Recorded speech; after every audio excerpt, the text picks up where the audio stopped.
સૌથી પહેલા દોસ્તો આપણે વાત કરીએ તો વાવાઝોડા સાથે અતિભારે વરસાદની આગાહી અંબાલાલ પટેલે ફરી એકવાર રાજ્યમાં વરસાદની આગાહી કરી છે, જેમાં તેઓએ જણાવ્યું છે કે ગુજરાતના કેટલાક ભાગોમાં ભારે ગરમી પડી શકે છે। તો આજે અને કાલે ગરમી પડવાની શક્યતાઓ છે। તો નવરાત્રિના સમયે ગુજરાતમાં વરસાદ પણ પડી શકે છે અને ખેલૈયાઓના રંગમાં ભંગ પણ પડી શકે છે।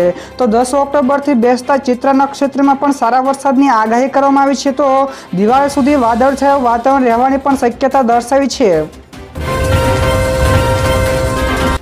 બીજા સૌથી મોટા સમાચાર સામે આવ્યા છે। દક્ષિણ ગુજરાત તેમજ સૌરાષ્ટ્રમાં અતિભારે વરસાદની શક્યતા છે। તો ચોમાસું પૂરું થાય તે પહેલા જ ફરી એક વખત વરસાદનો રાઉન્ડ શરૂ થયો છે। તો હવામાન વિભાગ દ્વારા આજે દક્ષિણ ગુજરાત તેમજ સૌરાષ્ટ્રમાં અતિભારે વરસાદની આગાહી આપી છે।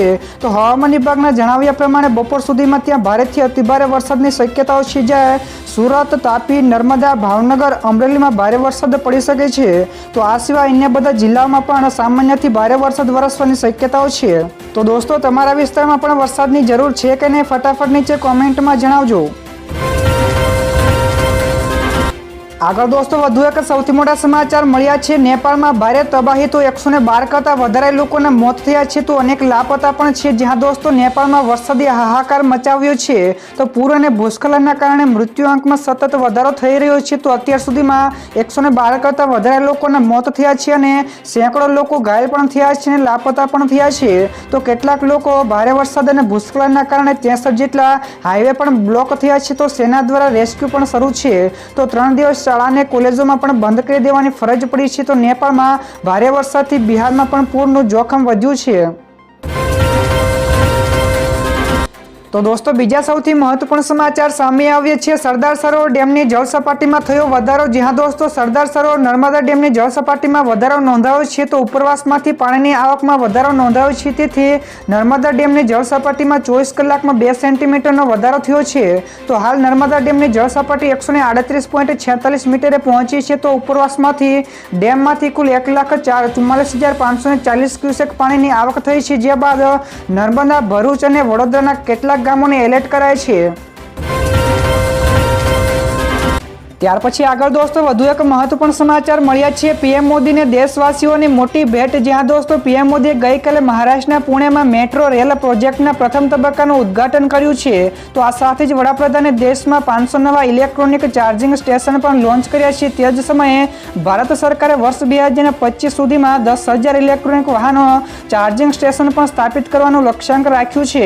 તો જેના માટે 15,000 કરોડ રૂપિયા રાખવામાં આવ્યા છે। તો આ ઉપરાંત પીએમ મોદીએ દેશમાં 20 જેટલા લિક્વિફાઈડ નેચરલ ગેસ એટલે કે એનજી સ્ટેશનો પણ શરૂ કર્યા છે। ત્યારબાદ દોસ્તો ફટાફટ આ સિવાયના બીજા સમાચારની વાત કરવામાં આવે તો વિશ્વામિત્રી નદીનું જળસ્તર વધતા નીચાણવાળા વિસ્તારોને ખાલી કરાવાશે। જ્યાં દોસ્તો છેલ્લા 4 થી 5 દિવસથી વડોદરામાં મેઘરાજા મન મૂકીને વરસી રહ્યા છે। તો જેના પગલે ફરી એકવાર વિશ્વામિત્રી કાલાઘોડા બ્રિજને જળસપાટીમાં સતત વધારો નોંધાયો છે। તો આજવા સરોવરમાં પણ પાણીની પુષ્કળ આવક થઈ રહી છે। તો આજે વડોદરા શહેરવાસીઓમાં ફરી એકવાર ચિંતાતુર બન્યા છે। તો સતત 5 કલાકથી અવિરત વરસાદ પડી રહ્યો હોવાથી ફરી એકવાર પૂરનું સંકટ પણ ઊભું થવાની શક્યતા છે। તો વિશ્વામિત્રીની જળ સપાટી 20.53 ફૂટે ફરી એકવાર પહોંચી ગઈ છે। ત્યારબાદના દોસ્તો બીજા સૌથી મોટા સમાચાર। મમતા બેનર્જીએ કેન્દ્ર સરકાર ઉપર લગાવ્યા ગંભીર આક્ષેપો। તો પશ્ચિમ બંગાળના મુખ્યમંત્રી મમતા બેનર્જીએ ઉત્તર બંગાળમાં પૂરની સ્થિતિને ગંભીર ગણાવી અને કેન્દ્ર સરકાર ઉપર સહાય ન આપવાના આરોપો લગાવ્યા છે। તો તેમણે વિશેષમાં કહ્યું કે રાજ્ય સરકાર આ આપત્તિઓને પહોંચી વળવા માટે યુદ્ધના ધોરણે કામ કરી રહી છે। તો મમતા બેનર્જીએ એવો પણ આક્ષેપ કર્યો હતો કે ભાજપના નેતાઓ માત્ર ચૂંટણી સમયે જ રાજ્યની મુલાકાત લે છે, પરંતુ સંકટ સમયે ગાયબ જ રહે છે। તો દોસ્તો આ નિવેદન વિશે તમારું શું કહેવું છે, ફટાફટ નીચે કોમેન્ટમાં જણાવજો। ત્યારબાદ દોસ્તો બીજા સૌથી મોટા સમાચાર સામે આવ્યા છે। કડાણા ડેમમાં પાણીની આવકમાં થયો વધારો। જ્યાં દોસ્તો મહીસાગરમાં વરસાદી માહોલ ફરી એકવાર જામ્યો છે। તો કડાણા ડેમમાં પાણીની આવકમાં ધરખમ વધારો થયો છે। તો પાણીની આવકમાં વધારો થતા ડેમમાં હાલમાં 1 લાખ કરતાં વધારે ક્યુસેક પાણીની આવક નોંધાઈ રહી છે। તો કડાણા ડેમના 10 ગેટ ફરી એકવાર ખોલવામાં આવ્યા છે। તો ડેમમાંથી હાલમાં 75,000 ક્યુસેક પાણી મહીસાગર નદીમાં છોડવામાં આવી રહ્યું છે। તો પાણી મહીસાગર નદીમાં છોડાતા સુંદર દ્રશ્ય પણ સર્જાય છે, તેમજ નીચાણવાળા ગામોને પણ એલર્ટ કરવામાં આવ્યા છે। ત્યારબાદ દોસ્તો આ સિવાયના બીજા સમાચારની ઝડપથી વાત કરવામાં આવે તો કેન્દ્ર સરકારે પેન્શનર્સને આપી મોટી રાહત. જ્યાં દોસ્તો કેન્દ્ર સરકારે 65 લાખ પેન્શનર્સને મોટી રાહત આપી છે. તો સરકારે નિર્ણય લીધો છે કે હવે તમામ પેન્શન ધારકોને મહિનાના અંતે તેમનું પેન્શન મળશે.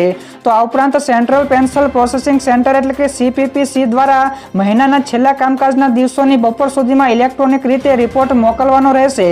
તો એવું પણ જોવા મળ્યું છે કે કેટલાક પેન્શનરોને તે જ મહિનાના અંતે તેમનું પેન્શન મળતું નથી. તેથી આ નિર્ણય લેવામાં આવ્યો છે.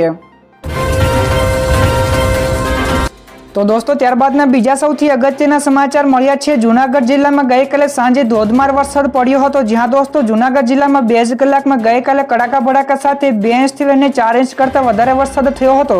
તો જૂનાગઢમાં 3 ઇંચ, ભેંસણમાં 2 ઇંચ, વિસાવદરમાં 4 ઇંચ, મેંદરડામાં 2 ઇંચ જેટલો કડાકા ભડાકા સાથે અનેક વિસ્તારોમાં ધોધમાર વરસાદ જોવા મળ્યો હતો.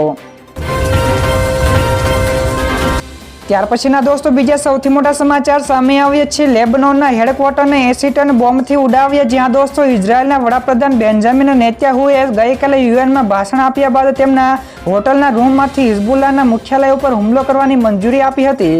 તો હુમલા બાદ ઇઝરાયલના PM ઓફિસે નેતન્યાહુએ એક તસવીર પણ જાહેર કરી હતી, જેમાં તેઓએ લેન્ડલાઇન ફોન પરથી લેબનોનમાં હુમલાના આદેશો પણ આપ્યા હતા. તો લેબનોનના હેડક્વાર્ટરને 80 ટન બોમ્બથી ઉડાવી દેવામાં આવ્યા છે. આગળ દોસ્તો વધુ એક સૌથી મોટા સમાચાર મળ્યા છે. અમૂલને સૌથી મજબૂત ડેરીનો બ્રાન્ડનો દરજ્જો મળ્યો છે. જ્યાં દોસ્તો અમૂલને વિશ્વની સૌથી મજબૂત ફૂડ બ્રાન્ડ અને સૌથી મજબૂત ડેરી બ્રાન્ડ તરીકેનું સ્થાન મળ્યું છે. તો અમૂલનું સંચાલન કરતા Gujarat cooperative milk marketing federation લિમિટેડે જણાવ્યું હતું કે સારા વેચાણના કારણે તેમનું ટર્નઓવર વધીને ₹59,445 કરોડ થયું છે. તો અમૂલ વિશ્વની સૌથી મોટી ખેડૂતોની માલિકીની સહકારી ડેરી છે, જેની સાથોસાથ 36 લાખ ખેડૂતો સાથે પણ સંકળાયેલા છે. જ્યારે તેના 18 સભ્ય સંઘો દરરોજ 300 લાખ લીટર દૂધ ખરીદે છે. તો દોસ્તો ત્યાર પછીના બીજા સમાચારની આગળ વાત કરવામાં આવે તો મલ્લિકાર્જુન ખડગેએ કહ્યું કે મોદીને સત્તામાંથી હટાવીને જ મરીશ. જ્યાં દોસ્તો જમ્મુ અને કાશ્મીર વિધાનસભાના ચૂંટણીના પ્રચાર માટે આવેલા કોંગ્રેસ અધ્યક્ષ મલ્લિકાર્જુન ખડગેની અચાનક જ તબિયત બગડી હતી. તો ખડગેએ મંચ ઉપરથી જનસભાને પણ સંબોધિત કરી રહ્યા હતા અને ખડગેએ વિશેષમાં કહ્યું કે અમે રાજ્યના દરજ્જો પુનઃસ્થાપિત કરવા માટે લડીશું. તો હું 83 વર્ષનો છું અને આટલી જલ્દી મરવાનો પણ નથી. જ્યાં સુધી PM મોદીને સત્તા ઉપરથી હટાવી નહીં દે ત્યાં સુધી હું જીવતો રહીશ, તેમ પણ જણાવ્યું હતું. ત્યારબાદ દોસ્તો આગળ વધુ એક સૌથી મોટા સમાચાર મળ્યા છે. સિરિયામાં અમેરિકાનો હવાઈ હુમલો. જ્યાં દોસ્તો US સેન્ટ્રલ કમાન્ડ અનુસાર અમેરિકાએ ઉત્તર અને પશ્ચિમી સિરિયા ઉપર હુમલો કર્યો છે, જેમાં અલ કાયદા સાથે જોડાયેલા હર્સુલ અલ દીન જૂથના ટોચના નેતા અને અન્ય 8 જેટલા નિશાન પણ બનાવવામાં આવ્યા હતા. તો આતંકવાદીઓ અને સૈન્ય કાર્યવાહી ઉપર નજર રાખવા માટે પણ જવાબદાર હતા. તો આ સાથે જ સેન્ટ્રલ સિરિયામાં ISના ટ્રેનિંગ કેમ્પ ઉપર પણ હવાઈ હુમલો કરવામાં આવ્યો છે. તો જેમાં 28 જેટલા આતંકવાદીઓ પણ માર્યા ગયા હતા, જેમાં સિરિયાના 4 નેતાઓનો પણ સમાવેશ થાય છે. ત્યારબાદના દોસ્તો બીજા સમાચારની ઝડપથી વાત કરવામાં આવે તો S જયશંકરે પાકિસ્તાનની જોરદાર ઝાટકણી કાઢી છે. જ્યાં દોસ્તો વિદેશ મંત્રી S જયશંકરે ફરી એકવાર પાકિસ્તાન ઉપર નિશાન સાધ્યું અને કહ્યું કે આ દેશ પોતાની કાર્યવાહીના કારણે વૈશ્વિક વ્યવસ્થામાં પાછળ રહી જવાનો રસ્તો પસંદ કરી રહ્યો છે. તો તેમણે વિશેષમાં કહ્યું કે પાકિસ્તાને જે બુરાઈઓ બીજા ઉપર થોપવાની કોશિશ કરી છે તે આજે પાકિસ્તાનને ગળી જવા માટે તૈયાર છે. તો તે દુષ્કૃત્યો તેના જ સમાજને નુકસાન પહોંચાડે છે ને તે વિશ્વને દોષી ઠેરાવી શકતો પણ નથી અને આ માત્ર કર્મનું પરિણામ છે. ત્યારબાદના દોસ્તો બીજા સૌથી મહત્વપૂર્ણ સમાચાર સામે આવ્યા છે. PhD માટે પ્રવેશ માટે 1 ઓક્ટોબરથી રજીસ્ટ્રેશનનો પ્રારંભ થશે. જ્યાં દોસ્તો ઉચ્ચ શિક્ષણ વિભાગે કરેલી જાહેરાત અનુસાર ગુજરાત યુનિવર્સિટી સહિત રાજ્યની તમામ યુનિવર્સિટીના PhDમાં પ્રવેશ લેવા માંગતા વિદ્યાર્થીઓએ તારીખ 1 ઓક્ટોબરથી જીકાસ પોર્ટલ ઉપર રજીસ્ટ્રેશન કરી શકાશે.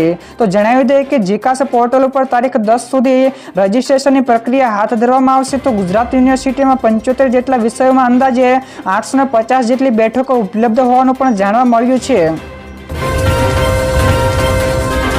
ત્યારબાદ દોસ્તો ફટાફટ આગળના બીજા સૌથી મોટા સમાચારની વાત કરવામાં આવે તો IPL 2025માં જય શાહે કરી મોટી જાહેરાત. જ્યાં દોસ્તો IPL